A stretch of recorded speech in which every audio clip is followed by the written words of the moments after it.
Okay.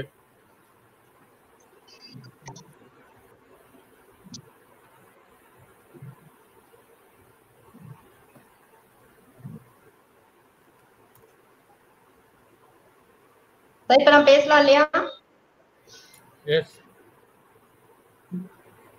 கதிரோனின் வெப்பம் தணிந்து மதிமுகம் மலரும் இம்மாலை வேளையிலே முதல் நாள் அமர்வு சிறப்பாக நிறைவுற்றதை போல் இன்றைய நாளும் சிறப்புற இயற்கை அன்னையை வேண்டி முதலில் துவங்குகிறேன். இன்றைய நிகழ்வில் இணைந்திருக்கும் அத்துணை பேராசிரியர் பெருமக்களுக்கும் ஆய்வு மாணவர்களுக்கும் எனது தோழமைகளுக்கும் என்னுடைய பணிவான வணக்கத்தை தெரிவித்துக் கொள்கின்றேன். ஸ்ரீ முத்துக்குமார சுவாமி கல்லூரி மற்றும் அன்னை வயலட் கலை மற்றும் அறிவியல் கல்லூரியின் ஐக்யூஎஸ்சி தமிழ்துறை இணைந்து நடத்தும் பன்னாட்டு ஆசிரியர் திறன் மேம்பாட்டு பயிற்சிக்கு சிறப்புரை ஆற்ற வருகை தந்திருக்கும் மேலாண்மை துறை திட்ட ஆலோசகர் மற்றும் பயிற்றுனர் திருமதி லாவண்யா அருள் அம்மா அவர்களை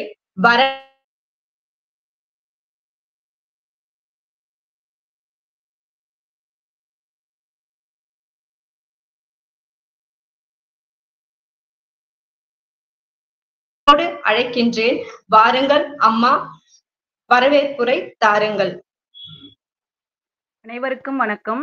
வரவேற்புரை வழங்க வாய்ப்பளித்த அனைவருக்கும் நன்றியை தெரிவித்துக் கொள்கின்றேன்.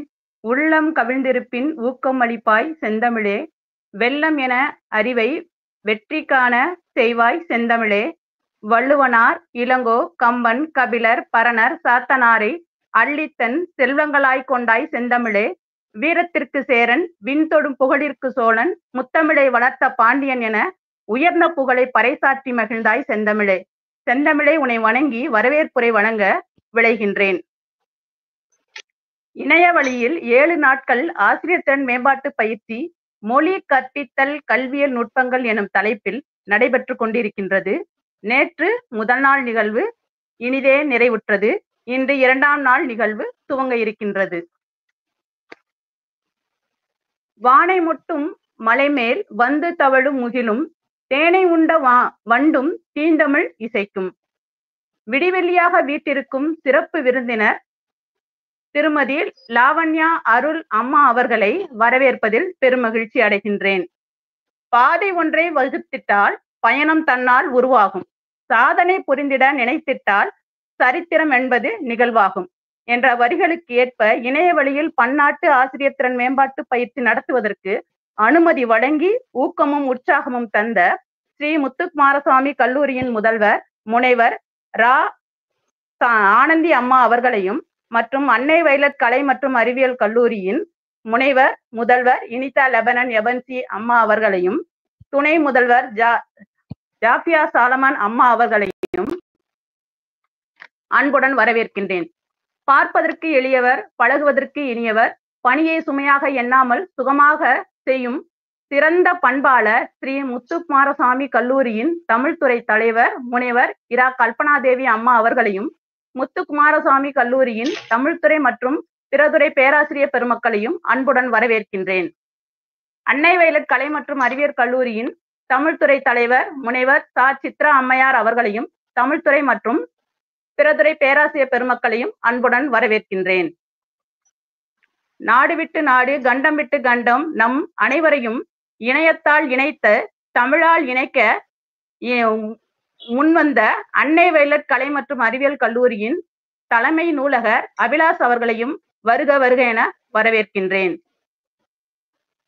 இணையத்தின் இணைந்திருக்கும் பேராசிரியர் பெருமக்களையும் ஆன்றோர்களையும் சான்றோர்களையும் அன்புடன் வரவேற்கின்றேன்.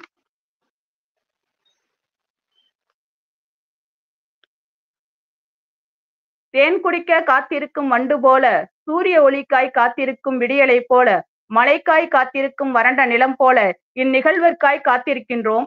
இந்நிகழ்வினை கண்டு காண பூவோடு சேர்ந்த நாரும் மணக்கும். ஆம், இந்நிகழ்வோடு சேர்ந்து நாம் அனைவரும் மணப்போம். பாருங்கள் 2ஆம் நாள் நிகழ்விற்கு.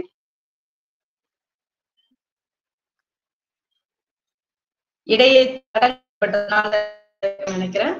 இனிதே வரவேற்புரை நல்கிய பேராசிரியர் திருமதி விமலானந்தி அம்மா அவர்களுக்கு மிக்க நன்றி.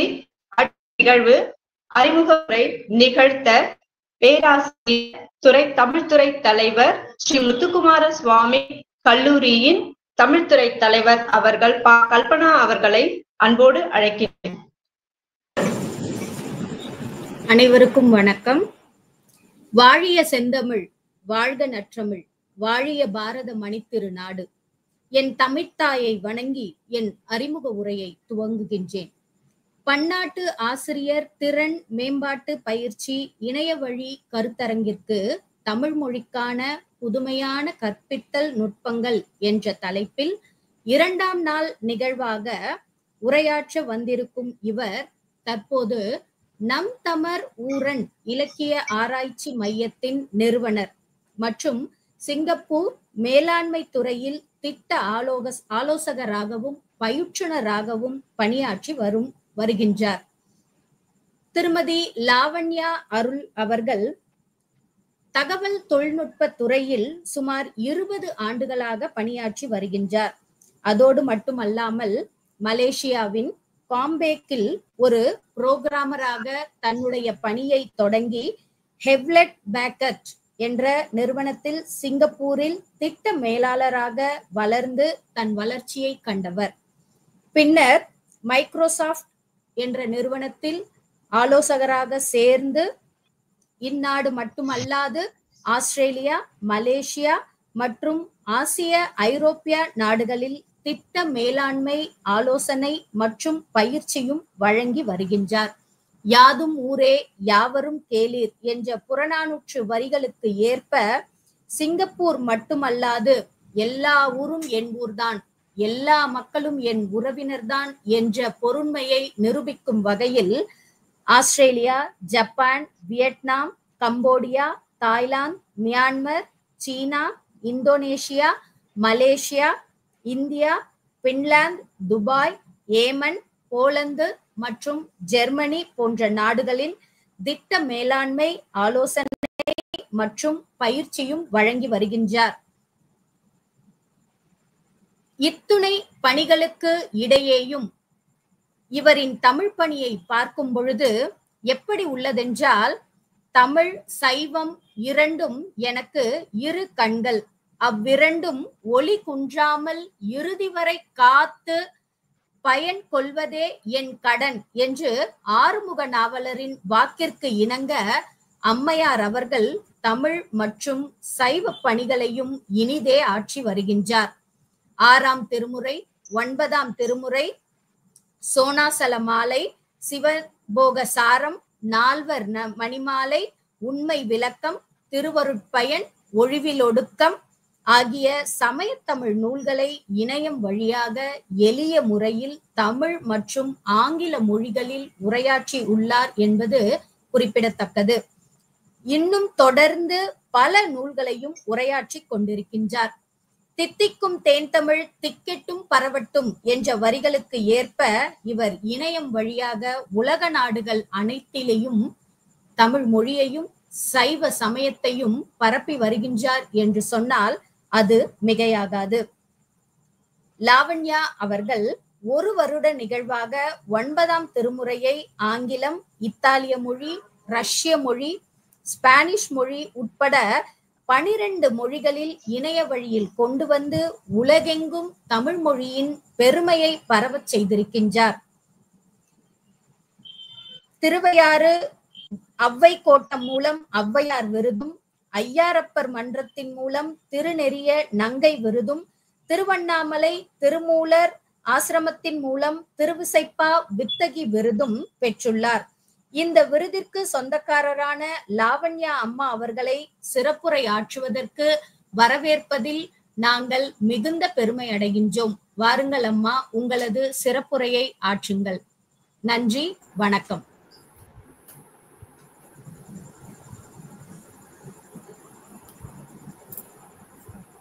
சிறப்பானதொரு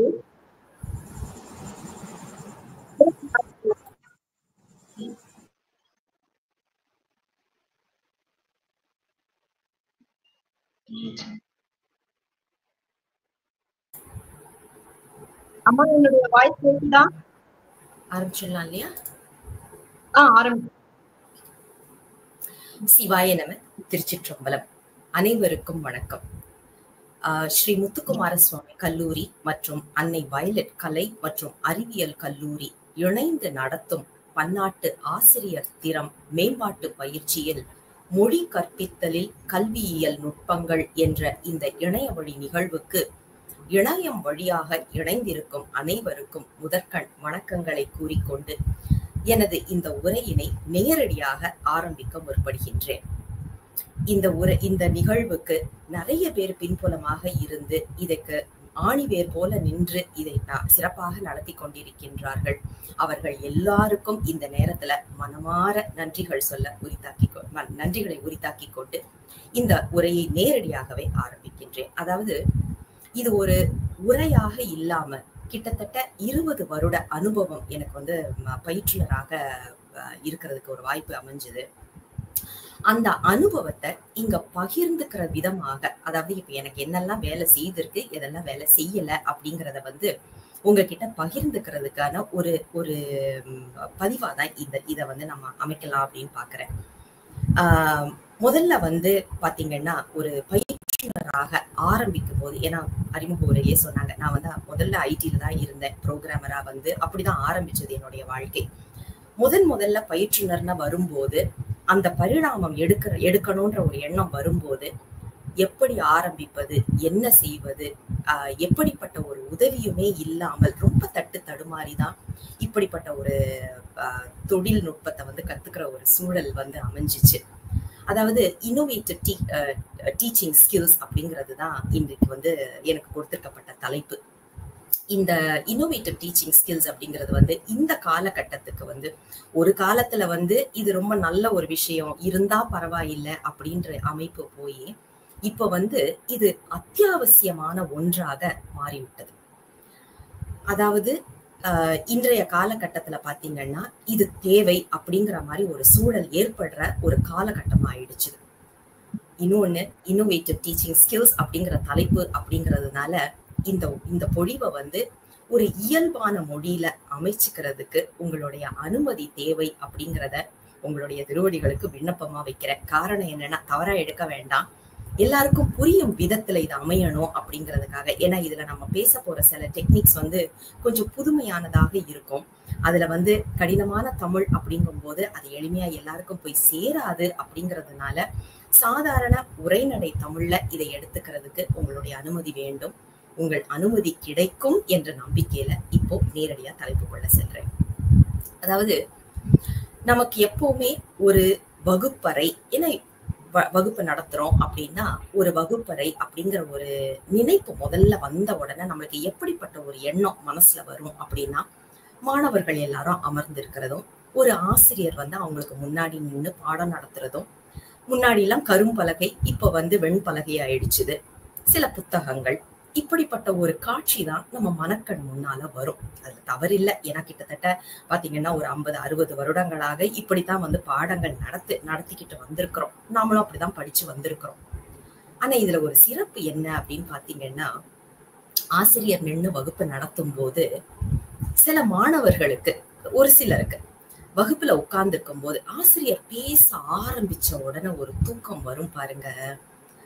ராத்திரியில வராத தூக்கம், தூக்க மாத்திரைக்கு வராத தூக்கம், அப்படி ஒரு தூக்கம் வரும். சொர்க்கமா இருக்கும் வகுப்பறையில தூங்குறது.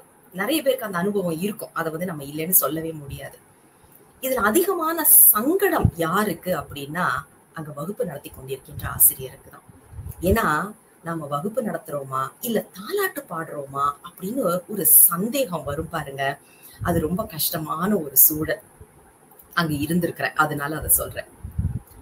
இது ஒரு பக்கம். இது ஒரு பக்கம் நம்ம பார்க்கக்கூடிய ஒரு அனுபவம். அது மட்டும் இல்லாம நீங்க பாத்தீங்கன்னா, இப்போ உள்ள காலகட்டத்துல, இப்ப என்னுடைய காலத்துல எல்லாம் நாங்க புதினம் அப்படின்னு சொல்ற நாவல்ஸ்ன்னு சொல்றோம் இல்லையா, புதினங்கள் படிக்கிற ஒரு வழக்கம் எங்களுக்கெல்லாம் இருந்துச்சு. அதாவது 1 மாசம் வரைக்கும் எல்லாம் படிப்போம், 10 நாள்ல முடிச்சிட்டோம் அப்படிங்கறதெல்லாம் ரொம்ப பெருமையா சொல்ற காலங்கள்லாம் இருந்தது. அதாவது ஒரு நாவலை எடுத்துட்டு 10 நாள்ல படிச்சோம், 1 மாசத்துல படிச்சோம் அப்படின்றதெல்லாம், அதாவது எவ்வளவு வேகமா படிக்கிறோம், அதை உள்வாங்குறோம், அப்புறம் அந்த கதையை பத்தி சொல்றது, இது வந்து எங்களுக்கு ஒரு பெரிய பெருமையான ஒரு விஷயமா இருந்துச்சு ஒரு காலத்துல. ஆனா இப்போ உள்ள காலத்துல புதினங்கள்னா என்னன்னே நிறைய பேருக்கு தெரியறது இல்லை. அந்த புதினங்கள் என்ன ஆச்சுது அப்படின்னா, அதனுடைய வரலாறு என்ன ஆச்சுது அப்படின்னு பார்த்தோம்னா, அது சுருங்கி சுருங்கி சுருங்கி ஒரு சிறுகதைன்ற ஒரு நிலைக்கு வந்துச்சு. சரி பரவாயில்ல, சிறுகதையாவது ஒரு 2-3 பக்கம் இருக்கு, படிச்சுக்கிட்டோம் அப்படின்ற ஒரு நிலைப்பாடு வந்துச்சு. அதுவும் சுருங்க ஆரம்பிச்சுச்சு பாருங்க. அதாவது கழுத தேஞ்சு கட்டெரும்பாச்சுன்னு சொல்லுவாங்க தெரியுமா? அந்த மாதிரி சுருங்க ஆரம்பிச்சு இன்னைக்கு காலகட்டத்துல இன்ஸ்டாகிராம், ஷார்ட்ஸ், ரீல்ஸ் இப்படி போய் நிக்குது. அதாவது 1 மாசம் நாங்க படிச்ச கதைய 1 நிமிஷத்துல இல்ல 1.5 நிமிஷத்துல முடிச்சிடணும் அப்படிங்கிற ஒரு காலகட்டம், ஒரு சூழல் அமைஞ்சிருக்குது. இப்படிப்பட்ட சூழலுக்கு தான் நம்மளுக்கு இன்னோவேட்டிவ் டீச்சிங் ஸ்கில்ஸ் அப்படிங்கிறது தேவையான ஒன்றாக மாறிவிட்டது. அதான் சொன்ன அத்தியாவசியமான ஒன்றாக மாறிடுச்சு. முன்னாடி எல்லாம் இது வந்து இருந்தா நல்லது, அதாவது லக்ஸரின்னு சொல்லுவோம் இல்லையா, இருந்தா நல்லது அப்படிங்கிற மாதிரி இல்லாம இப்போ உள்ள காலகட்டத்துல இது அத்தியாவசியம், இது தேவை அப்படிங்கிற ஒரு சூழலுக்கு நம்ம தள்ளப்பட்டுட்டோம். இப்ப இன்னும் ஒரு விஷயமும் நாம பார்க்கணும். இப்போ உள்ள காலகட்டத்துல இருக்கிறவங்க, அதாவது ஒரு 11 பருவத்துல இருக்கக்கூடிய இளைஞர்களுக்கு அறிவுரையாக சொல்றதோ அல்லது நீ இப்படித்தான் செய்யணும் அப்படின்னு ஒரு கட்டளை, அதாவது ஒரு ஆசிரியரா இருந்தா நீ இப்படிதான் செய்யணும்னு ஒரு தோரணையில நம்ம சொல்லுவோம் இல்லையா, அது சொல்றதோ பிடிக்கிறது இல்லை. நம்ம வீட்டு பிள்ளைங்களையே நம்ம பார்க்கத்தானே செய்யறோம். மாணவர்கள்னு பார்க்கும்போது நம்ம வீட்டு பிள்ளைங்களையும் நம்ம அதுல பாக்குறோம் இல்லையா, அவங்களுக்கு வந்து அது அவ்வளவா பிடிக்கிறது இல்லை. அப்ப இதுவும் ஒரு காரணம். நாம வந்து இன்னும் இதை எப்படி கொண்டு போனா எளிமையான முறையில அவர்களிடம் கொண்டு சேர்க்க முடியும் அப்படிங்கிறத நம்ம யோசிக்கணும். இதுல வந்து இன்னும் ஒரு விஷயம் இதுல வந்து நம்ம பார்க்க வேண்டியது, இது எப்படிப்பட்ட மாணவர்களுக்கு இது போகுது, அதாவது எந்த வயது உட்பட்டவர்கள், அதே மாதிரி எந்த மாதிரியான ஒரு இப்ப எனக்கெல்லாம் வந்து பாத்தீங்கன்னா எந்த கலாச்சாரத்தை சேர்ந்தவர்கள் அப்படிங்கிற, இப்போ நான் யூரோப்ல நடத்துற மாதிரி உள்ள பாடங்களை வந்து ஏசியால நடத்த முடியாது. அப்ப அதற்கான ஒரு அமைப்பையும் நான் கொண்டு வரணும். ஆனா நமக்கு வந்து இந்தியாவை பொறுத்த வரைக்கும் அந்த ஒரு குழப்பம் அவ்வளவா இல்லை, இருக்கு ஆனாலும் அவ்வளவா இல்லை. இதுல நான் சொன்னது மாதிரி என்னுடைய அனுபவங்கள், நான் வந்து இந்த 20 வருடமாக எங்கெல்லாம் அடி வாங்கி இருக்கிறனோ அதை எல்லாத்தையும் உங்களுக்கு வந்து இந்த இடத்துல வந்து ஒரு என்ன சொல்றது, ஒரு ஒரு பகிர்வாதான் இதை நம்ம பார்க்கிறேன். இன்னொன்னு, இந்த மொழி கற்பித்தலில் கல்வியியல் நுட்பங்கள், இதுதான் எனக்கு கொடுக்கப்பட்டிருக்கிற தலைப்பு. இந்த தலைப்பை பாத்தீங்கன்னா 7 விதமா நம்ம பிரிக்கலாம். அதாவது இதை வந்து ஒரு இடத்துல போய் படிக்கணும், இன்னோவேட்டிவ் ஸ்கில்ஸ், டீச்சிங் ஸ்கில்ஸ் அப்படிங்கிறத வெளியில போய் படிக்கணும் அப்படின்னா இதை முதல்ல வந்து 7 தலைப்புகள்ல வந்து இதை பிரிப்பாங்க. ஏன்னா அதுலதான் வந்து கொண்டு வர முடியும் அப்படிங்கிறதுக்காக. இப்ப அதை ரொம்ப சுலபமான ஒரு விஷயத்துல சொல்லணும் அப்படின்னா விடுகதைகளா கொண்டு வருவாங்க. விடுகதைகள் அப்படின்னும் போது மாணவர்களுடைய அந்த அவங்களுடைய யோசிக்கும் திறன் வந்து அதிகப்படும். புதிர் போட்டிகளா கொண்டு வர முடியும். புதிர் போட்டிகள்ங்கும் போது அது ஒரு சிறப்பு. ஏன்னா அதை வந்து கண்டுபிடிச்ச உடனே ஒரு சந்தோஷம் வரும் பாருங்க, அது எதையோ ஒண்ணு சாதிச்சிட்டோம் அப்படிங்கிற ஒரு மகிழ்ச்சி வந்து அந்த வயதுல நமக்கு வரக்கூடிய, அந்த வயதுன்னு இல்லை, இந்த வயதுலயே வரக்கூடிய ஒரு விஷயம்தான். அல்லது தமிழ், அதாவது மொழி அப்படின்னு வரும்போது பாடல்கள் அல்லது கவிதைகள் எழுத வைக்கலாம். அது ஒரு ஏன்னா அது வந்து அவங்க படிச்சதையும் அதே நேரத்துல அவங்க எதை புரிந்து கொண்டார்களோ அதை அவர்கள் கற்பனை திறத்தின் மூலமாக வெளிப்படுத்தி கொண்டு வர்றது. அதே மாதிரி கற்பனை திறத்தை வெளியில கொண்டு வர மாதிரியான ப்ராஜெக்ட்ஸ், திட்டங்கள்னு சொல்றோம் இல்லையா, ப்ராஜெக்ட்ஸா கூட நம்ம கொண்டு வர முடியும். அப்படி இல்லையா விஷுவல் எய்ட்ஸ், அதாவது காட்சி உதவிகள்னு சொல்லக்கூடிய விஷுவல் எய்ட்ஸ் வச்சு அவங்க எதை படிக்க விருப்பப்படுகின்றார்களோ அதை வைத்து நாம் செய்ய முடியும். அல்லது குழும செயல்பாடுகள், குரூப் ஆக்டிவிட்டிஸ்ன்னு சொல்றோம் இல்லையா, ரொம்பவே என்னை பொறுத்த வரைக்கும் இது மிகவும் பயனளித்த ஒரு விஷயம் அப்படின்னு நான் சொல்லுவேன். அந்த ஒரு சின்ன சின்ன குழுமங்களா ஒரு 4-5 பேர் அப்படின்னு சொல்லிட்டு பிரிச்சுட்டு அவங்களுக்கு சில தலைப்புகளை கொடுத்துட்டு இதற்குள்ள அவங்க வந்து பேசணும், படிக்கணும், இல்ல ஏதாவது ஒரு கட்டுரை, இல்ல ஏதாவது ஒண்ணு ரொம்ப அழகா ஏதாவது செய்யணும் அப்படின்னு சொன்னா அவங்களுடைய கற்பனை திறன் நம்ம பார்த்தோம் அப்படின்னா பிரமிப்பா இருக்கும். ஏன்னா நம்மளால அதை சொல்லி கொடுத்திருக்க முடியுமா அப்படிங்கிறதை யோசிக்க முடியாத அளவில் இருக்கும். அதே மாதிரி வினாக்கள்னா நம்ம சொல்ற மாதிரி தேர்வு வினாக்கள் கிடையாது. அவங்களுடைய அந்த கற்பனை திறத்தை அதிகப்படுத்தக்கூடிய விதமா அமையக்கூடிய வினாக்களை நாம வந்து எழுப்பலாம். இப்ப இதுதான் வந்து நமக்கு முக்கியமான விஷயம். இதை மேற்கொண்டு எடுத்து செல்வதற்கு நாங்க ஒரு ஸ்லைட்ஸ் பிரசன்டேஷன் மாதிரி கொண்டு வரலாம் அப்படின்னு சொல்லிட்டு, ஏன்னா பார்த்தோம்னா அது கொஞ்சம் அழகா புரியும் அப்படிங்கிறதுனால எனக்கு இந்த ஸ்லைட்ஸ் போட முடியுமா?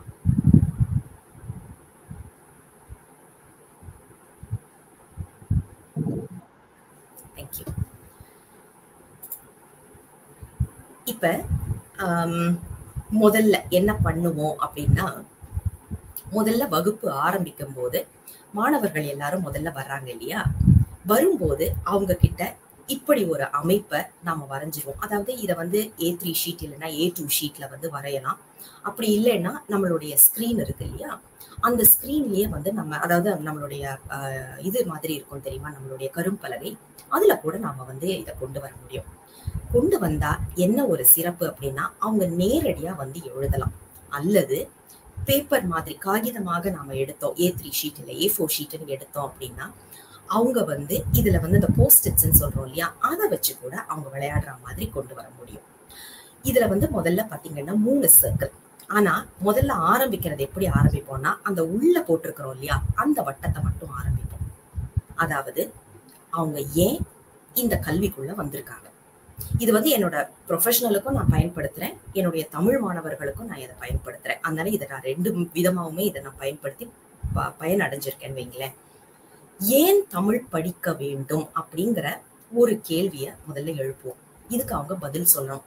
பலவிதமான பதில் நம்ம எதிர்பார்க்கலாம். அதாவது நீங்க ஏன் இந்த கோர்ஸுக்கு வந்தீங்க, ஏன் இந்த MAO BAO சேர்ந்திருக்கீங்க அப்படின்னு கேட்டா, ஒரு சிலர் எனக்கு வேற எதுவும் கிடைக்கலங்க அதனால நான் வந்தேன்னு சொல்றவங்க இருப்பாங்க. இல்லையா, எனக்கு தமிழ்னா உயிர், எனக்கு தமிழ் படிக்கணுங்கிறது சின்ன வயசுல இருந்தே ஆசை அப்படின்னு சொல்றவங்க இருப்பாங்க.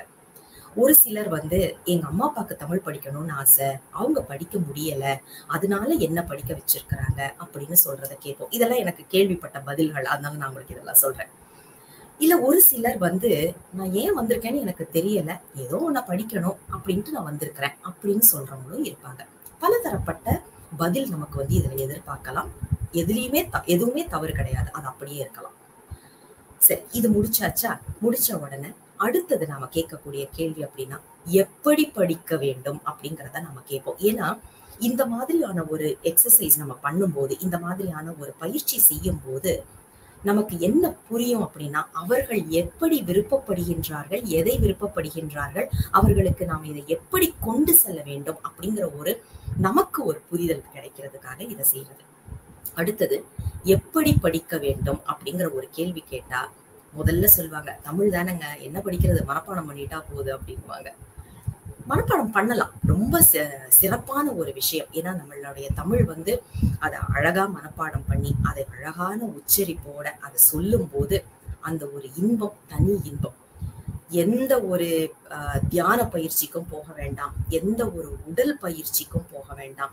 நம்மள்ட்ட இருக்கக்கூடிய சில இலக்கியங்களை எடுத்து படிச்சா நீங்க ஒரு ஜிம்ல போயிட்டு செய்துட்டு வர்ற அந்த வியர்வை துளிகள் உங்களுக்கு இந்த பாடல்களை படிக்கிறதன் மூலமாகவே கிடைக்கும். அனுபவத்திலேயே சொல்றேன். ஏன்னா சிலது அவ்வளவு கடினமா இருக்கும். அந்த மூச்சு விடாம நீங்க அதை சொன்னீங்க அப்படின்னா உங்களுக்கு மூச்சு பயிற்சி செய்ததுக்கும் தியானத்திற்கும் சமமாக இருக்கக்கூடிய விஷயங்கள் நாம இதுல பார்க்கிறோம்.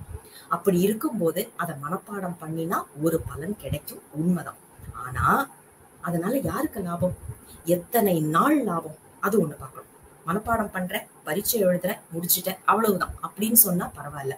ஆனா அதுக்கப்புறம் அதை என்ன பண்ண போறோம் அப்படிங்கிற ஒரு கேள்வி கேட்டு நின்னாதான் அவங்களுக்கு அடுத்தது யோசிப்பாங்க. அட ஆமா இல்ல அப்படின்னு யோசிக்கும் போதுதான் இதை எப்படி படிக்கணும்னு அவங்களே ஒரு இதுக்கு வருவாங்க. அப்போ வாழ்வியலோட சேர்த்து படிக்கலாம், எங்களுடைய தினசரி நாங்க என்ன செய்யறோமோ அதோட நாங்க சேர்த்து படிக்கிறோம் அப்படிங்கிற ஒரு எண்ணம் வரும். அதுக்கு அடுத்து நாம கேட்க போற கேள்வி ரொம்ப சுலபமான ஒரு கேள்வி, எதை படிக்க வேண்டும் அப்படிங்கிற ஒரு கேள்வி.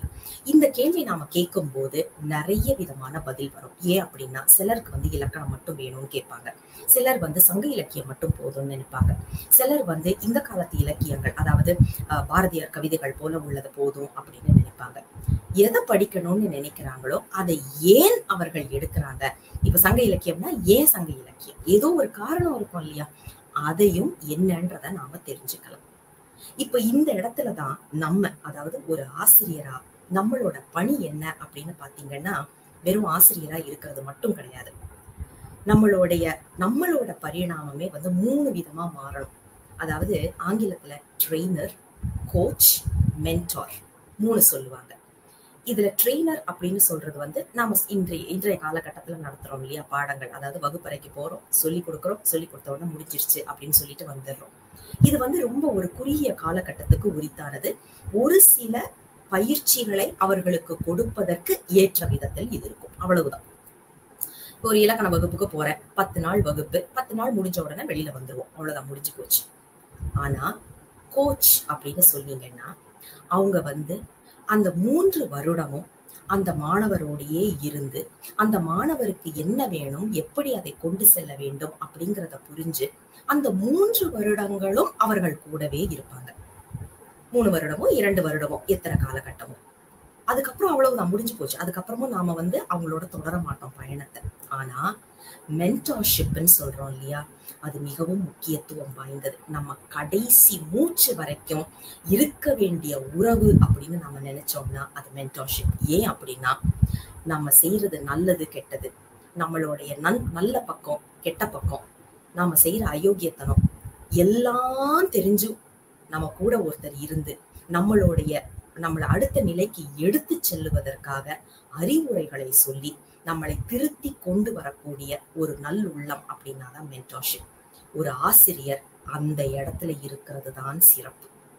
அப்ப இந்த எக்ஸசைஸ் நீங்க பண்ணும் போதே அவங்க எங்க நிக்கிறாங்க, நீங்க அவங்களுக்கு எப்படிப்பட்ட உதவி செய்யணுங்கிறது ஓரளவுக்கு தெரிஞ்சிடும். அடுத்தது என்ன பண்ணுவோம்னா, இப்படி ஒரு கேள்வி கேட்போம். ஒரு பேப்பரை கொடுத்து நீ எழுது, எனக்கு அடுத்த 5 வருஷத்துல நீ உன்னை எங்க பாக்குற, அடுத்த 10 வருஷத்துல. இப்போ ஒரு மாணவர் வந்து 20 வயதுல வந்து இந்த வகுப்புக்கு சேர்றாருன்னு வச்சுக்குவோம். அவருடைய 70 வயதோ 80 வயது வரைக்கும் ஒரு திட்டம் அவங்க போட்டு கொடுக்கணும். 5 வயசுல அடுத்த 5 வருஷத்துல எங்க பாக்குறவங்க, 10 வருஷத்துல நீங்க அதுக்கு உதவியும் செய்யலாம். செய்து வரும்போது அவங்களுக்கே ஒரு தெளிவு கிடைக்கும். நான் என்ன பண்ணணும் அப்படிங்கிற ஒரு தெளிவை அந்த மாணவருக்கு நாம கொடுக்கிறோம். இதுல என்ன ஒரு சிறப்புன்னா, ஒரு சிலர் சொல்லுவாங்க, நான் எல்லாம் எதுவுமே இல்லைங்க, நான் பாட்டுக்கு வரேன் படிக்கிறதுக்கு, படிச்சு முடிச்ச உடனே வீட்டுல கல்யாணம் பண்ணி வைக்க போறாங்க, நான் பாட்டுக்கு வீட்டுல இருக்க போறேன். அதுவும் ஒரு நல்ல செயல் தான். ஆனா கல்யாணம் பண்ணி குழந்தை பெற்றுட்டு அந்த குழந்தைய வளர்க்கும் போது இந்த தமிழ் நம்மளுக்கு உதவும் இல்லையா, அந்த ஒரு எண்ணத்தை அவங்க மனசுல போட்டா, ஆஹா என்னுடைய அடுத்த சந்ததிகளுக்கு நான் சொல்லி கொடுக்க போறேனே அப்படிங்கிற இன்ட்ரெஸ்டோட அவங்க அதை படிக்க ஆரம்பிப்பாங்க. ஏன் படிக்கின்றோம் அப்படிங்கிறத வந்து அவங்க மனசுல நம்ம கொண்டு வந்துட்டோம். இப்ப அதுக்கான ஒரு இதைதான் நம்ம பார்க்க போறோம். ஆனா அதை முதல்ல கொண்டு வர்றதுக்கான வேலை எல்லாத்தையும் நம்ம பார்த்துட்டோம். ஒரு 10 நாள், முதல் 10 நாள், 3 வருஷம் ப்ரோக்ராம் அப்படின்னா முதல் 10 நாள் நாம இதுக்கு வந்து ஒரு மூலதனமாக எடுத்து நாம செய்தோம் அப்படின்னா அந்த மாணவர்கள் வந்து உள்ள வரும்போது அதை எத்தனை ஆசையோட படிப்பாங்க அப்படிங்கறது வந்து நம்ம புரிஞ்சுக்க முடியும்.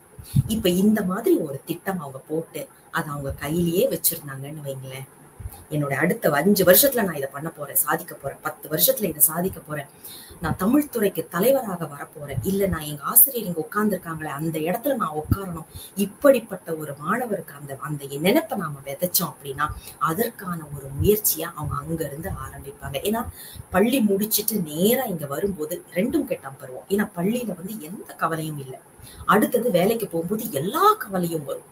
இந்த நடுவுல காலேஜ்ல படிக்கும் போதுதான் இந்த 2மே இல்லாத ஒரு நிலை, எல்லாத்தையும் விட்டுட்டும் வர முடியல, எல்லாத்தையும் எடுக்கவும் முடியாத ஒரு நிலை.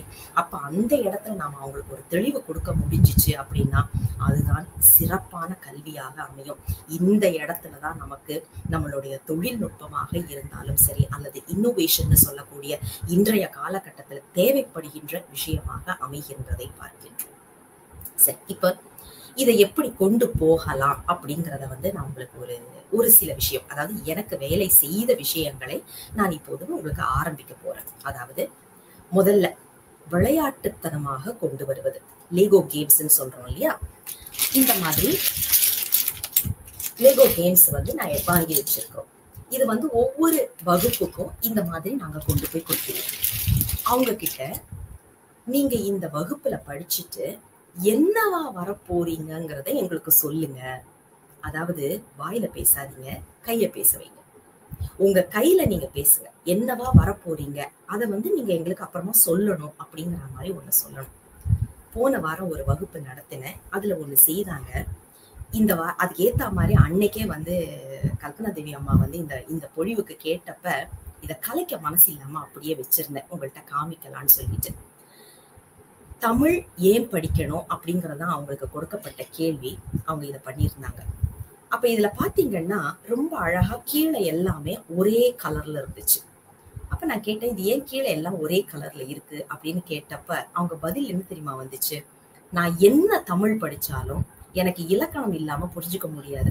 அப்ப இது வந்து தொல்காப்பியம்னாங்க. அற்புதமான ஒண்ணு. இதை நான் யோசிச்சு கூட பார்க்கல.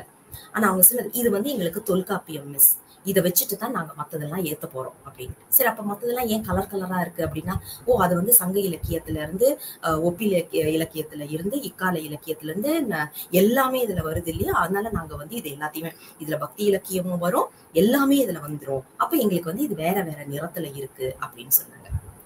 சரி, அழகான ஒரு அமைப்பு. அப்ப மேல இது என்னது கூரை மாதிரி இருக்கே அப்படின்னதுக்கு, நாங்க தமிழ் படிக்கிறோம், மத்த மொழி ஏதாவது ஒரு படிப்பு படிச்சோம் அப்படின்னா எங்களுக்கு இந்த வேலைங்கிறது எங்களுக்கு தெரியும். தமிழ் படிச்சா எங்களுக்கு என்ன ஆகுங்கிறது தெரியாது, நாங்க என்ன செய்ய போறோம்னு எங்களுக்கு தெரியாது. அப்ப எங்களுக்கு தலைக்கு மேல ஒரு கூரை இருக்குதுன்னு சொன்னா, அதாவது நாங்க பாதுகாப்பாக இருக்கின்றோம் என்ற உணர்வு எங்களுக்கு வேணும், அந்த பாதுகாப்பு உணர்வு வேணுங்கிறது தான் நாங்க இதை கேட்கிறோம் அப்படின்னு சொன்னாங்க. அப்ப இந்த பாதுகாப்பு உணர்வு வேணும்னா நீங்க என்ன பண்ண போறீங்க, இதுக்கு எங்க கிட்ட இருந்து என்ன எதிர்பார்க்கறீங்க அப்படின்னு கேட்டதுக்கு, வேலைக்கு எங்களை தயார் செய்யணும். நியாயமான ஒரு கேள்வி. ஏன்னா படிக்கிறாங்க அப்படின்னா அவங்கள வேலைக்கு தயார் செய்யணும் இல்லையா, வெறும் புத்தக புழுவா மட்டும் இருக்கக்கூடாது. அப்ப இது வந்து ரொம்ப ஒரு நல்ல ஒரு எண்ணமா இருந்துச்சு. அடுத்தது பாருங்க, காத்து போறதுக்குன்னு சொல்லிட்டு 2 பக்கமும் வாசல் வச்சிருக்காங்க. இது எனக்கு ரொம்ப பிடிச்சிருந்துச்சு. 2 பக்கம் வாசல். ஏன்பா 2 பக்கம் வாசல் அப்படின்றதுக்கு அவங்க சொன்ன பதில் என்னன்னா, காற்றோட்டமா இருக்கணும். வெறும் சங்க இலக்கியத்தை கொடுத்துட்டோ அல்லது வெறும் இலக்கணத்தை கொடுத்துட்டோ 24 மணி நேரமும் எங்களை அதுலயே உட்கார சொல்லக்கூடாது, போர் அடிக்கும் இல்ல எங்களுக்கும். அதனால எங்களுக்கு இந்த மாதிரியே வச்சிடாதீங்க அப்படிங்கிற ஒரு அமைப்புல எங்களுக்கு இதை செய்து காமிச்சாங்க. ஒரே ஒரு மாடல் இதை செய்துட்டு இதுல அவங்க சொன்ன விஷயம், ஏன் அவங்க தமிழ் படிக்கணும், எப்படி படிக்கணும், எல்லாத்தையும் இந்த ஒரு மாடல்ல கொண்டு வந்துட்டாங்க. இது யார் சொல்லி கொடுத்தா? யாருமே சொல்லி கொடுக்கல. வெறும்னா இந்த பில்டிங் பிளாக்ஸ் இப்ப நீங்க பாத்தீங்க இல்லையா, அதை கொடுத்துட்டு நீங்க உங்க கைய பேச விடுங்க, வாயில பேசாதீங்க, கைய பேச விடுங்கன்னு சொன்னப்ப எத்தனை அற்புதமா செய்திருக்கிறாங்க தெரியுமா. இந்த மாதிரி அவங்க கிட்ட இருந்தே நம்ம கொண்டு வரும்போது எப்படிப்பட்ட எதிர்பார்ப்புகள் அவர்களுக்கு இருக்கு அப்படிங்கிறது நமக்கு ஓரளவுக்கு புரிஞ்சுக்க முடியும். அதற்கு ஏற்ற மாதிரி நம்மளுடைய கல்வி முறையையும் நாம வந்து மாத்திக்க முடியும். இது ஒண்ணு. அடுத்தது பாத்தீங்கன்னா, இது வந்து இப்போ நாம வந்து ஒரு 100 நாள் ப்ராஜெக்ட் ஆட்டு விநாயகர் அகவல் நடத்திட்டு வரோம். அதுல வந்து பாத்தீங்கன்னா விநாயகர், அதாவது விநாயகர் இலக்கியங்கள் அப்படிங்கறதுல நடத்திட்டு வரோம், மூத்த பிள்ளையார் இலக்கியங்கள்னு சொல்லிட்டு. அப்ப அந்த விநாயகர் அகவல், அதாவது விநாயகர் அகவலை மட்டும் என்ன பண்ணினோம், ஒரு 8 வாரங்கள் எடுத்து அது ஒரு வகுப்பு மாதிரி நம்ம நடத்தினோம். 8 வாரம் அது முடிஞ்ச உடனே 9வது வாரம் இதை செய்தோம். அதாவது விநாயகர் அகவல்னா அது பக்தி இலக்கியம், அதுல போய் பக்தியை தேடுறது வந்து அது முழுக்க பக்தி தானே, அதுல போய் பக்தியை நம்ம தேட வேண்டிய அவசியம் கிடையாது, ஏன்னா அதுதான் அதுல இருக்கு. அப்ப அந்த அகவலை வந்து வேற எப்படி எல்லாம் பார்க்கலாம், வேற எந்தெந்த கோணத்துல பார்க்கலாம் அப்படின்னு ஒரு கேள்வி நாம எழுப்புறோம். அதாவது இந்த மாதிரி ஒரு மரம் மாதிரி வரைஞ்சிட்டு போஸ்டிட்ஸ் வந்து இலை மாதிரியான போஸ்டிட்ஸ் கிடைக்கும் இல்லையா, அந்த மாதிரி வாங்கிக்கிட்டோம். அப்ப இதுல வந்து என்ன பண்ணினோம், சரி இதுல வரக்கூடிய சிறப்பு சொற்றொடர்கள் அல்லது சொல்லாடல், மிக அழகான சொல், இதை வந்து நாம தினசரி பயன்படுத்துறது கிடையாது, ஆனா அந்த தமிழுக்கே உரித்தான அழகான சொற்கள் அப்படிங்கிற மாதிரி உங்க மனசுல எது பட்டுச்சோ, ஏன்னா ஒவ்வொருத்தர் மனசுலயும் ஒண்ணு படும் இல்லையா, அதை வந்து அவங்க அந்த போஸ்ட்ல எழுதி ஒட்டணும். அது இலக்கணம் சார்ந்து இருந்ததுன்னா ஒரு பிரான்ச்சுக்கு போகும். அதாவது ஒரு மரம்னு எடுத்தாச்சுன்னா பல கிளைகள் இருக்கும் இல்லையா, அந்தந்த கிளைகள்ல அதை ஒட்டணும். அப்ப அதுல வர இலக்கண குறிப்புகள், ஏன்னா விநாயகர் அகவலை பக்தியா பாக்குறது ஒரு விதம், அது ஏன் இலக்கணமா பார்க்க கூடாது, நாம படிக்கிற இலக்கணத்தை ஏன் இதுல பொருத்தி பார்க்க கூடாது அப்படிங்கிற ஒரு கேள்வி. அடுத்தது நயம். விநாயகர் அகவல்ங்கிறது யோக சாஸ்திரம், அப்ப யோகம் அதுல எங்கெல்லாம் வருது, இந்த மாதிரி நாங்க பிரிச்சு பார்க்கும்போது, உதாரணத்துக்கு சொல்றோம், நான் இதை தனியா செய்தேன் அப்படின்னா ஒரு 10 எண்ணங்கள் எனக்கு வந்திருக்கும். 10 பேரா செய்யும் போது, ஒவ்வொருத்தரும் 10 கொடுக்கும் போது 100, யோசிச்சு பாருங்க, 100 விதமாக இந்த பாடலை நாம பார்க்க முடிஞ்சிச்சு. வெறும் 72 வரிதாங்க. ஆனா ஒவ்வொருத்தருடைய கோணமும் வித்தியாசப்படும் போது அதை நாம பாக்குற கண்ணோட்டமே, இதுல மத்தவங்க படிக்கிறாங்களோ இல்லையோ நாம நிறைய படிச்சுக்குவோம். அந்த மாதிரியான ஒரு அமைப்பு தான் இந்த இது நான் என்னோட ப்ரொஃபஷனலுக்கும் நான் பயன்படுத்துறது, என்னோட ப்ராஜெக்ட் மேனேஜ்மெண்ட் ட்ரைனிங்ஸுக்கும் நான் இதை பயன்படுத்துறது தான். அப்ப அவங்களுக்கு அதுல புதுசா என்னென்ன ஐடியா இருக்கு, புதுசா என்னென்ன மாதிரியான ஒரு எண்ணங்கள் வருதோ அது எல்லாமே இதுல போட்டுட்டு அதுக்கேத்த மாதிரி நாங்க இதை திருப்பி எடுத்து பார்க்கும்போது புதிய கோணத்துல புதுவிதமான எண்ணங்கள் நமக்கு ரொம்ப அழகாக தெரியும். அதுதான் இங்க பாத்தீங்கன்னா இந்த மரம் மாதிரி நாம கொடுத்திருக்கிறது. இந்த மரமா பண்ணும்போது அவங்களுக்கே ஒரு ஆசை வரும். அந்த இலையா எடுத்து ஒட்டும் போது யாரு நிறைய இலை ஒட்டி இருக்கிறோம், எப்படி இதை பச்சை பசுமையா கொண்டு வர முடியும், இப்படிங்கிற மாதிரியான ஒரு எண்ணத்துல ரொம்ப அழகா அவங்களுடைய 24 மணி நேரமும் இந்த எண்ணத்திலேயே அவர்களை இருக்க வைக்கிறதுக்கான ஒரு முயற்சியாக இது அமையும். அது உங்களுக்கு பாத்தீங்கன்னா ஒரு அமைப்பு. இதே மாதிரி அடுத்தது நாங்க பண்றது என்னன்னு பாத்தீங்கன்னா, இதுவும் அடிக்கடி நாங்க பண்ற ஒரு விஷயம். அதாவது ஒரு செய்யுள்னு எடுத்துக்குவோமே, ஏதோ ஒரு பாடல் எடுத்துக்குவோம். அந்த பாடல்ல பாத்தீங்கன்னா ஒரே வார்த்தை, ஆனா ஒரே பொருள், ஆனா பல வார்த்தைகளை வச்சு அவங்க சொல்லியிருப்பாங்க. உதாரணத்துக்கு பாத்தீங்கன்னா நந்திய வெறும் நந்தின்னு சொல்லாம விடை, ஏறு, எருது, காளை, இந்த மாதிரி பல சொற்றொடர்கள் அதை பயன்படுத்தியிருக்காங்க. பாம்பு, அரவம், நாகம், இந்த மாதிரி. அந்த இடத்துல ஏன் அந்த சொல்ல போட்டாங்க, பாம்புன்னு ஏன் போட்டாங்க, ஏன் அரவம்னு போடக்கூடாது, இப்படி யோசிக்க ஆரம்பிக்க வைக்கணும். இதை ஒரு சின்ன சின்ன ப்ராஜெக்டா நீங்க கொடுக்க ஆரம்பிச்சீங்கன்னு வைங்களேன், இதனால என்ன லாபம் கிடைக்கும் அப்படின்னா 2 விஷயம். அவங்க இலக்கணமா இதை பார்க்க ஆரம்பிப்பாங்க. இல்ல இது சீர் அதுல உட்காரல அப்படின்னுவாங்க. சரி, சீர் உட்காரலையா, என்ன பிறழுதாங்க, அந்த இடத்துல என்ன தட்டுதுன்னு எனக்கு சொல்லு, தலை தட்டுதா, என்ன தட்டுதுன்னு சொல்லி எனக்கு அப்படின்னு சொல்லி வரும்போது இலக்கணத்தை உள்வாங்கி படிப்பாங்க. அது மட்டும் இல்லாம இந்த பல சொற்களுடைய உள் அர்த்தமும் அவங்களுக்கு நல்லா விளங்கும். ஒரு உதாரணத்துக்கு நந்தி, காளைன்னு போடாம ஏன் சில இடத்துல விடைன்னு போடுறாங்க அப்படின்னு இதெல்லாம் பக்தி இலக்கியங்கள்ல வர்றதுதான். விடைன்னு ஏன் போடுறாங்க அப்படின்னு ஒரு கேள்வி நின்னுச்சுன்னா சில இடங்கள்ல என்ன வரும், விடைங்கிறது காளை அதை சொல்லிக்கலாம். இல்லைன்னா இந்த பிறவி எடுக்கிறல்ல, இந்த பிறவி அப்படிங்கிற இந்த ஒரு வினாவுக்கான விடையாக அமைந்திருக்கின்றது அப்படிங்கிற பொருள்ல பாத்தீங்கன்னு வைங்களேன், அந்த பாட்டையே நீங்க அப்படியே வேற மாதிரி புரிஞ்சுக்க முடியும். அடடான்னு இருக்கும், இதை புரிஞ்சுக்காம இவ்வளவு நாள் இருந்துட்டோமே அப்படின்னு இருக்கும். அதாவது அந்த மொழி மேல உள்ள காதலை அதிகப்படுத்துற ஒரு விஷயமாக நாம இதை பார்க்கணும். சின்ன சின்ன விஷயம் தான், நீங்க இதை பாத்தீங்கன்னா ரொம்ப சின்ன விஷயம். ஆனா இது பல விதத்துல அவங்களே யோசிக்கும் போது, இதுல நீங்க யோசிக்க வேண்டியது ஒண்ணுமே கிடையாது. இந்த யோசிக்கக்கூடிய விஷயத்தை மட்டும் அவங்க கிட்ட கொடுத்துட்டீங்கன்னா மாணவர்கள் யோசிச்சு வரும்போது பிரமிப்பா இருக்கும். நம்மளுக்கு ஒண்ணும் இல்லைங்க, ஒரு 5 வருஷம் இதை செய்யுங்களேன். இதுவும் நான் முதல்ல காமிச்சேன் இல்லையா, இந்த மரம் அமைப்போம், இதையும் அதையும் ஒரு 5 வருஷம் தொடர்ந்து செய்யுங்க. செய்துட்டு இதை எல்லாத்தையும் சேர்த்து வச்சுட்டீங்கன்னு வைங்களேன், அடுத்து வரக்கூடிய மாணவர்கள் ஆரம்ப நிலையிலிருந்து ஏற வேண்டிய அவசியம் கிடையாது. நீங்க ஏற்கனவே அவங்களுக்கு படி அமைச்சு கொடுத்துட்டீங்க. இப்ப நான்லாம் ஆரம்பிக்கும் போது அடிப்படையில இருந்து ஆரம்பிச்சேன். ஏன்னா தமிழுக்கான ஒரு அறிமுகமே இல்லாத ஒரு வாழ்க்கை தான் எனக்கு ஆரம்பத்துல இருந்து சாமி கொடுத்தது. அது என்னுடைய வினைப்பயன் தான் நான் சொல்லுவேன். தமிழே இல்லாத ஒரு நிலைப்பாடுல இருந்து இன்னைக்கு தமிழ் கத்துக்கணுங்கிற ஒரு ஆசையோட, தமிழ் மேல உள்ள காதல் காரணமாக இன்னைக்கு இந்த அளவுக்கு உங்க முன்னாடி தமிழ் பேச வச்சிருக்கிறாரு சாமி அப்படின்னா அது என்னோட சொந்த முயற்சி. அதாவது அடித்தளத்துல இருந்து வந்தது. இப்ப எனக்கு இந்த அடித்தளத்தை ஏற்கனவே யாராவது போட்டு வச்சுட்டாங்கன்னு வைங்க, நான் ஏறும்போதே 2வது படியில ஏறுவேனா? நீங்க 2 படி போட்டு கொடுத்துட்டீங்கன்னு வைங்க, ஏறும்போதே நான் 3வது படி ஏறுவேனா? இப்போ ஒரு கல்லூரியா நீங்க இதை செய்யும் போது என்ன ஆகும்னா, அந்த உங்கள்கிட்ட வர்ற மாணவர்களுக்கு அப்படியே அடுத்து எல்லாமே லட்டு மாதிரி கையில கொண்டு கொடுத்துடுறோம். நம்ம எவ்வளவு பெரிய ஒரு விஷயமாக இருக்கும் அப்படிங்கிறத நாம யோசிக்கணும். இன்னொன்னு பாத்தீங்கன்னா இது ஒவ்வொரு நூல் முடிச்சதுக்கு அப்புறமும் நாங்க பண்ற விஷயம். இது 9ஆம் திருமுறை அந்த ஒருவரோட நிகழ்வு நாங்க பண்ணினோம். அதை பண்ணி முடிச்சதுல இருந்து இதை தொடர்ந்து பண்ணிக்கிட்டு வரோம். இது ரொம்ப உபயோகமான ஒரு விஷயம். அதாவது இந்த நூல் ஒண்ணு எடுத்துக்கோ, இப்ப விநாயகர் ராகவலை எடுத்துக்கோமே, அதை ஒரு கப்பலா கற்பனை பண்ணிக்கோ. இப்ப இந்த கப்பலை நான் உள்வாங்கணும்னா அதை என்ன பண்ணணும்? காற்று வேகமா வீசும், நங்கூரங்கள் இருக்கக்கூடாது. அதுதானே, ஒரு கப்பல் வேகமா போகணும்னா என்ன பண்ணணும்? காற்று இருக்கணும், நங்கூரம் இருக்கக்கூடாது. நங்கூரம்ங்கிறது எனக்கு இந்த நூலை படிக்கிறதுக்கு எது எல்லாம் தடையா இருக்கு. மாணவர்கள்ட்ட கேளுங்க, நீங்க உங்க தலையை உடச்சுக்கவே வேண்டாம், அவங்கள போட சொல்லுங்க. எப்பா உனக்கு இந்த நூல் புரியலையா, எங்கெல்லாம் நீ தகராறு அடிக்குதுன்னு சொல்லி எனக்கு இதை போட்டு வை அப்படின்னு சொல்லிட்டீங்கன்னா அவங்க சொல்றதை வச்சே நாம அடுத்தது என்ன பண்ணலாம்னு ஒரு முடிவுக்கு வர முடியும். அப்போ அந்த நங்கூரங்கள் அப்படின்னு கொண்டு வரும்போது எது எல்லாம் அவர்களை புரிந்து கொள்ள முடியாமல் தவிக்க வைக்கின்றதோ அது எல்லாமே அங்க கொண்டு. அடுத்தது அவர்களை எளிமையாக புரிந்து கொள்ள வைக்கக்கூடிய விஷயங்கள். ஏன்னா அவங்களுக்கு என்ன பண்ணா புரியுங்கிறத அவங்க தானே சொல்ல முடியும்.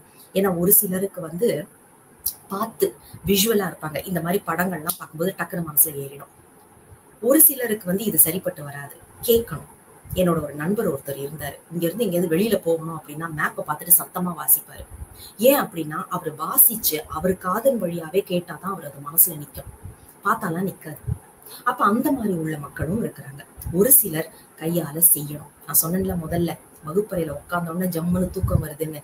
அவங்க படிக்கிறதுக்கான மக்கள் கிடையாது. ஆனா அவர்களை வேலைக்குன்னு சொன்னீங்கன்னா அப்படித்தான் அவங்க ஒவ்வொரு பிரச்சனையான ஒரு விஷயத்த அவங்கள்ட்ட போடுங்களேன், இப்படிங்கிறதுக்குள்ளால உங்களுக்கு முடிச்சு கொடுத்துருவாங்க. ஏன்னா அவங்க மூளை அந்த மாதிரி வேலை செய்யறது. அவங்கள்ட்ட புத்தகத்தை கொடுத்து படிக்க சொல்ல முடியாது. அப்ப அவங்களுக்கு என்ன வேணும், எப்படி இதை சொன்னா அவங்க புரிஞ்சுக்குவாங்கங்கிறத அவங்க மூலமாவே கேட்டோம் அப்படின்னா இந்த காற்று அப்படிங்கிறத நாம எடுத்துக்க முடியும். அடுத்தது, போன தடவை இதெல்லாம் நல்லா இருந்தது, என்ன ஆனாலும் இதை மாத்திராதீங்கன்னு சில விஷயங்கள் இருக்கும் இல்லையா. அதுதான் நீங்க பாத்தீங்கன்னா அந்த துணி, கப்பல்ல இருக்கக்கூடிய துணி, அதுதான் உங்களுக்கு மாலுமிகளை கரெக்டான ஒரு திசையில கொண்டு போற ஒரு விஷயம். சரியான திசையில கொண்டு போறதுக்கான அந்த காற்று, அந்த துணி தான் நம்மளுக்கு முக்கியம். அப்ப எது எல்லாம் உங்களுக்கு இந்த நூலை படிக்க விடாமல், மனதில் ஏற விடாமல் தடுக்கிறதோ அது நங்கூரங்களாக வரும்.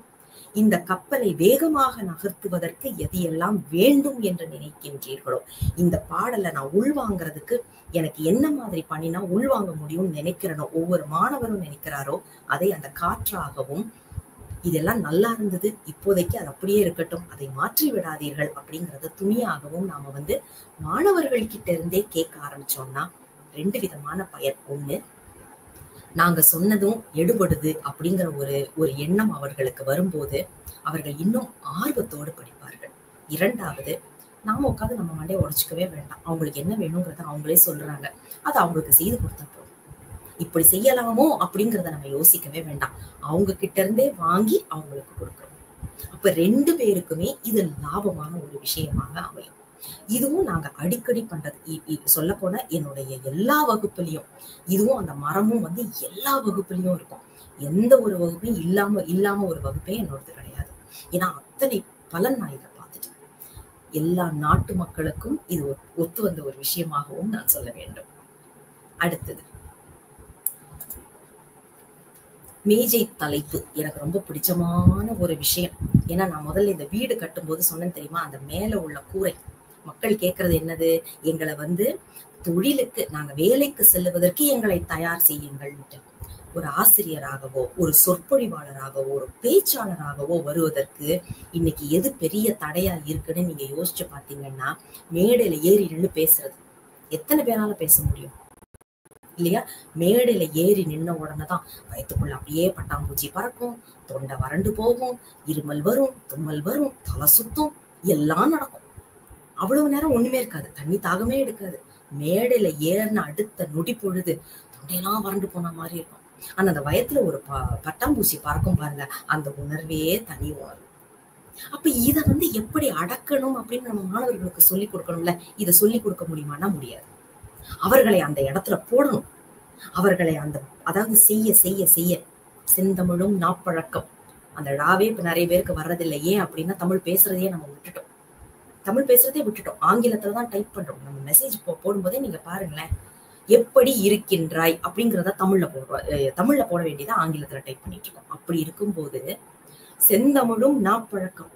அப்ப நீங்க பேசணும் பேசணும் பேசணும் அப்படின்னா பேசத்தான் அந்த பயம் அடங்கும். அப்ப இது ரொம்ப அழகான ஒண்ணு. நாங்க என்ன பண்ணுவோம் அப்படின்னா, நேத்தைக்கு நடத்தின தலைப்புல இன்னைக்கு ஒரு 10 தலைப்புகளை நாங்க இதுல கொண்டு வந்துருவோம். இல்ல இப்ப 40 மாணவர்கள் இருக்கிறாங்க, 60 மாணவர்கள் இருக்காங்கன்னா 60 தலைப்புமே கொண்டு வருவோம். சில பேருக்கு நேரம் இருந்துச்சுன்னா நாங்க அதையும் செய்வோம். என்ன பண்ணுவோம், முதல்ல வர்ற மாணவர் அதை எடுத்து அவங்க வந்து அதை பத்தி 1 நிமிஷம் இல்லைன்னா 1.5 நிமிஷம் இல்ல 2 நிமிஷம் 2 நிமிஷம் தான் அதிகபட்சம் அவங்க பேசணும். 1, 1.5, 2 நிமிஷம். இதை வந்து நாங்க நேரத்தையும் நாங்க பார்ப்போம். ஏன்னா நேரம்ங்கிறது ரொம்ப முக்கியமான ஒரு விஷயம். அப்போ ஒரு நிமிஷம், குறைந்தபட்சம் 1 நிமிஷம் பேசணும். 1.5 நிமிஷம் வரைக்கும் பேசலாம். அதிகபட்சம் 2 நிமிஷம் தான் பேசலாம். அதுக்கு மேல பேசக்கூடாது. இந்த மாதிரி கொண்டு வரும். அந்த 1 நிமிஷத்திலேயே அவங்க வந்து அவங்க பாக்குற தலைப்பு, ஏன்னா அப்பதான் அவங்க அந்த தலைப்பை பாக்குறாங்க, அந்த தலைப்பை பத்தின அழகான அமைப்பு வரணும். அதாவது ஆரம்பம், அதுக்கப்புறம் அந்த சொல்ல போற கருத்து, அதுக்கப்புறம் நிறைவு. இந்த 3ஐயும் சேர்த்து சொல்ற ஒரு பழக்கம் வரணும். இப்படிங்கிறதுக்குள்ளால அவங்க யோசிச்சு செய்யணும். இதை செய்ய செய்ய செய்ய செய்ய அவங்களுக்கு இது பழகிடும். 2 வருஷம் திணறுவாங்க, 3வது வருஷம் அடிச்சு நிறவுவாங்க. இப்ப இதுக்கு தலைப்பு எங்கெங்க நாங்க கொண்டு வர்றது அப்படின்னா, இதுவும் நீங்க தலையை பிச்சுக்கவே வேண்டாம். ஒவ்வொரு மாணவருக்கும் ஒவ்வொரு நாளே இதை வந்து ப்ராஜெக்டா கொடுங்க. எப்பா இன்னைக்கு நடத்தின டாபிக் இதுவா, நீ வந்து 60 தலைப்புகளை நாளைக்கு நீ கொண்டு வா அப்படின்னு சொல்லி அவங்க கிட்டயே சொல்லிடுங்க. அப்ப அடுத்த நாள் அவங்க கொண்டு வர்றதை வச்சு அப்ப அவங்களே அதை யோசிக்கவும் முடியும். நாம வெறும் அந்த இடத்துல வந்து இவங்க கேட்கறதையும் அவங்க பேசுறதையும் நம்ம ஃபெசிலிட்டேட் பண்ணா போதும். ஆனா அவங்களுடைய அந்த அந்த அதாவது இந்த சிந்திக்கிற திறன் இருக்கு தெரியுமா, அப்படி ஒரு அற்புதமான சிந்திக்கக்கூடிய திறனாதான் நம்ம அதை பார்க்க முடியும். அற்புதமான கலைகள் எல்லாம் இதுல இருந்து நீங்க வெளியில வர்றதை கொண்டு வர்றதை நீங்க பார்க்க முடியும். ஆர்ட், நிஜமாவே இதுதான் ஒரு ஆர்ட்னு சொல்லுவேன். அடுத்தது பாத்தீங்கன்னா, இது இன்றைய காலகட்டத்துல இது ரொம்ப சர்வசாதாரணமா போன விஷயம். நாம அதுலயே எடுத்துக்குவோம், அதையே நாம வந்து எடுத்துக்குவோம். நம்மளுக்குன்னு ஒரு யூடியூப் இருக்கு. இப்போ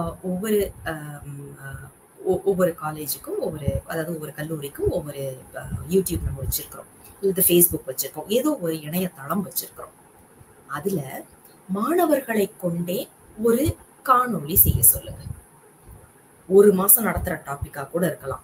உதாரணத்துக்கு சிலப்பதிகாரம் ஒரு அத்தியாயம் நடத்துறீங்கன்னு நீங்க, அதுல இருந்து அவங்க 1.5 நிமிஷத்துக்கு மேல அந்த வீடியோவை எடுக்கக்கூடாது. அந்த காணொளி வந்து 1.5 நிமிஷத்துக்கு மேல இருக்கக்கூடாது. யோசிச்சு பாருங்க, 1 மாசம் நீங்க நடத்துறத அவங்க 1.5 நிமிஷத்துல அப்படியே நெல்லிக்கனி போல கொடுக்கணும். அப்ப எப்படிப்பட்ட ஒரு எண்ணம் அவங்களுக்கு அதுல போகும். இதுல வந்து நீங்க தேர்ந்தெடுத்து பரிசு கொடுக்கலாம். அற்புதமாக செய்யக்கூடியதை வந்து உங்களுடைய சேனல்லையும் நீங்க போடலாம். அப்போ உங்க சேனலுக்கும் கண்டென்ட் கிடைச்சிரும், மாணவர்களையும் அழகான, அதாவது அவங்களை வந்து அடுத்த நிலைப்பாட்டுக்கு கொண்டு போறதுக்கு நாம ஊக்குவித்த மாதிரியும் இருக்கும். இதுவும் ரொம்ப அற்புதமான ஒரு விஷயமா நீங்க பார்க்க முடியும். ஏன்னா இது நிறைய பேருக்கு பிடித்தமான ஒன்று. பிடித்தமான ஒன்றிலேயே நீங்க வந்து கொண்டு வரும்போது அழகா அவங்க இதுலயே நிலைச்சு நிக்கிறத நாம பார்க்க முடியும். இதுதான் இப்ப காணொலியா நான் வந்து உங்களுக்கு கொண்டு வரணும்னு நினைச்சது எல்லாமே. ஓரளவுக்கு இதுல வந்து நாம பார்த்திருக்கிறோம். அதாவது நான் சொன்ன மாதிரி நான் எதெல்லாம் பயன்படுத்துறேனோ அதெல்லாம் உங்களுக்கு நான் சொல்லியிருக்கிறேன்.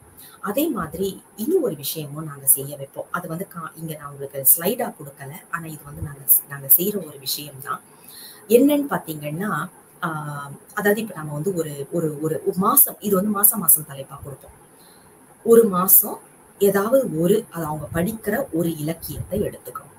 அந்த இப்ப பாரதியார் கவிதைகள்னு வச்சுக்கோங்களேன், பாரதியார் கவிதைகளை எடுத்துக்கணும். அதை எடுத்துட்டு அவங்கள கிட்ட இருக்கக்கூடிய விஷயங்கள், அதாவது அவங்க கிராமங்கள்ல நடக்கிற விஷயமா இருக்கலாம், அவங்க வீட்டுல நடக்கிற விஷயமா இருக்கலாம், இல்லைன்னா அவங்க தெருவுல அவங்க பார்த்த விஷயமா இருக்கலாம், ஏதோ ஒண்ணு அவங்களுக்கு அதை பொருத்தி பார்த்து ஒரு கட்டுரை மாதிரியோ, அல்லது கட்டுரைன்னா நிறைய பேர் எழுதிடுவாங்க, ஆனா என்னுடைய ப்ரெஃபரன்ஸ் வந்து பேசுறதா தான் இருக்கும். ஏன்னா பேசுறதுதான் வந்து அவங்களுக்கு முக்கியத்துவம் கொடுக்கக்கூடியது. ஏன்னா அவங்கள அந்த நிலைப்பாட்டுக்கு நம்ம கொண்டு வரணும், பேச்சாளராங்களா கொண்டு வர்றதுக்காக.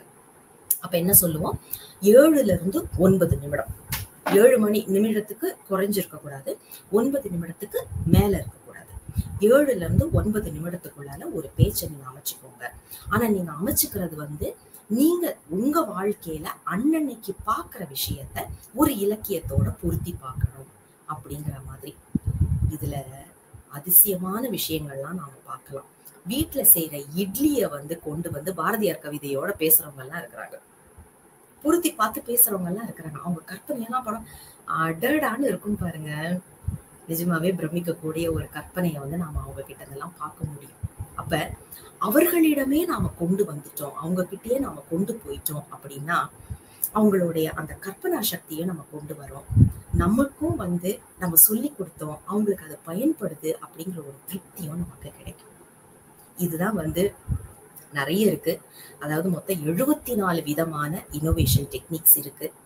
நேரம் கருதி உங்க கூட நான் இவ்வளவுதான் பகிர்ந்துக்க முடிகின்றது. ஏன்னா சொன்ன மாதிரி இதுக்கே ஒரு ஒரு முழு நாள் வேணும், அல்லது ஒரு வாரம் பேச வேண்டிய ஒரு டாபிக். ஏன்னா வந்து பாத்தீங்கன்னா 74 விதம்.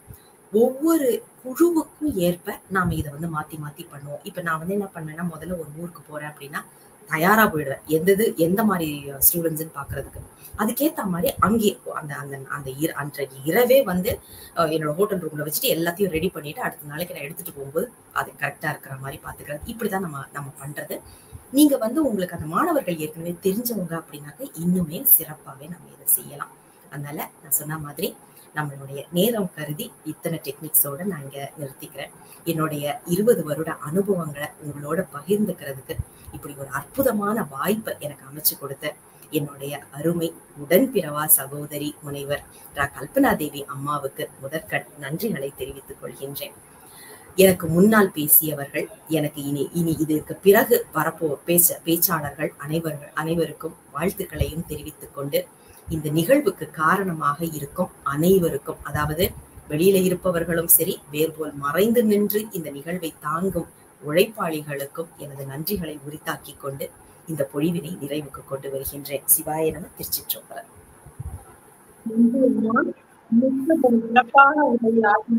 மாணவர்களை ஆசிரியர்கள் எவ்வாறு பயிற்றுவிக்க வேண்டும் என்பதனை சிறப்பானதொரு எடுத்துக்காட்டுகளோடு கூறியதற்கு மிக்க நன்றி.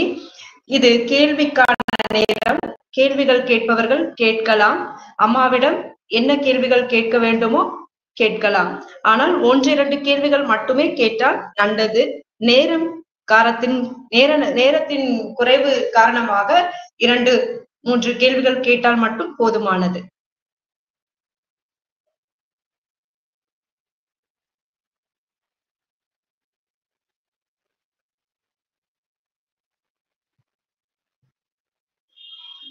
அது மட்டுமல்ல, இந்த இணைப்பிலே இருக்கக்கூடிய பேராசிரியர்கள், மாணவர்கள் அனைவரும் இதற்கு இடையே வந்து உங்களுடைய பின்னூட்ட படிவம் அளிக்கப்படும்.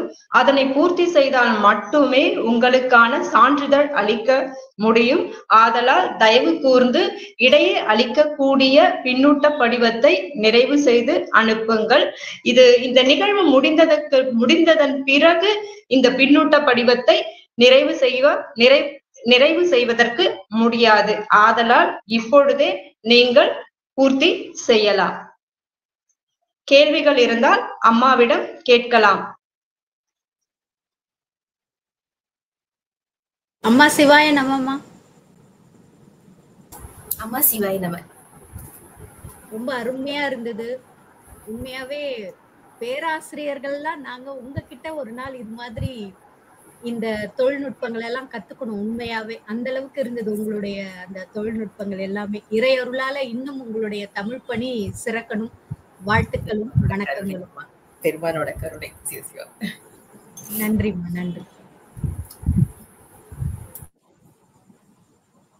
அம்மா வணக்கங்கம்மா. அம்மா வணக்கம். மென்டார் மென்டி எப்படி இருக்கணும்ன்றத உங்க உரை மூலமா நல்லா கத்துக்கிட்டோம்மா. நாங்க மென்டாரா இருக்கோம், எங்க மென்டிஸை எப்படி கொண்டு வரணும்ன்றது இதன் மூலமா நாங்க தெரிஞ்சுக்கணும்மா. நன்றிங்கம்மா.